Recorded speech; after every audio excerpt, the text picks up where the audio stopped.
Welcome to a special Halloween episode of Narrated.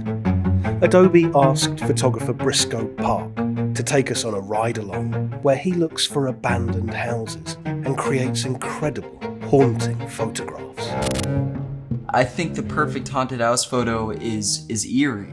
You could be walking down a back road that you grew up living around, and you know a house is back there that hasn't been lived in for years and years and years, and then one day you're by yourself and you go roam over to it, and this used to be occupied by a farmer or someone for a very long time, and then all of a sudden, just like that, it looks like they just left in the middle of the night. I don't know, when you walk by you get the EBGBs, you get weirded out. You just see the tall overgrown grass, the missing windows from when kids threw rocks at it one night. I think one thing that makes a good haunted house picture is the tree. A tree of some sort next to it, generally like a singular tree.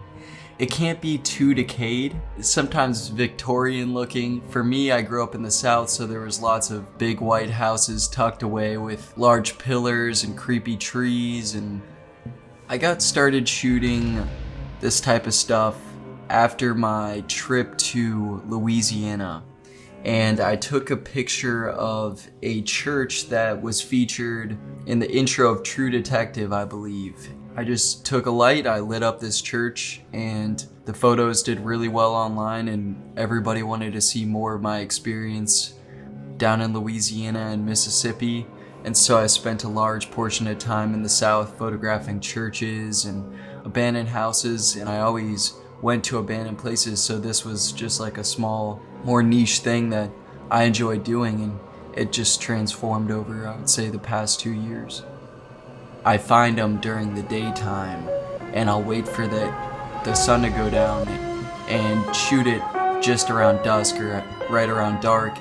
I found a lot of weird things inside of houses. I found animal parts, places where people have done rituals, lots of weird books, satanic books. Sometimes you'll go into an abandoned house and there'll be bats and bugs and things crawling around, and that's always disgusting. I use Lightroom. I'll go through and sort of reduce some of the noise. Depending on how bright my flash is, I'll turn down my highlights a bit.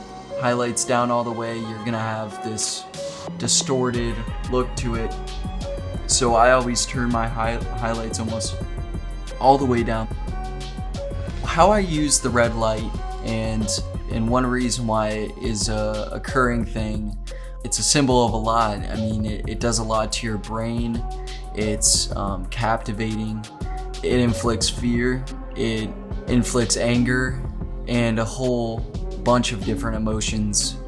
I created this preset so just about anybody could go out and photograph a haunted house and have it come out looking creepy and have a perfect atmosphere. If you're gonna be going out and photographing some of these creepy places, be safe because you don't know what's out there.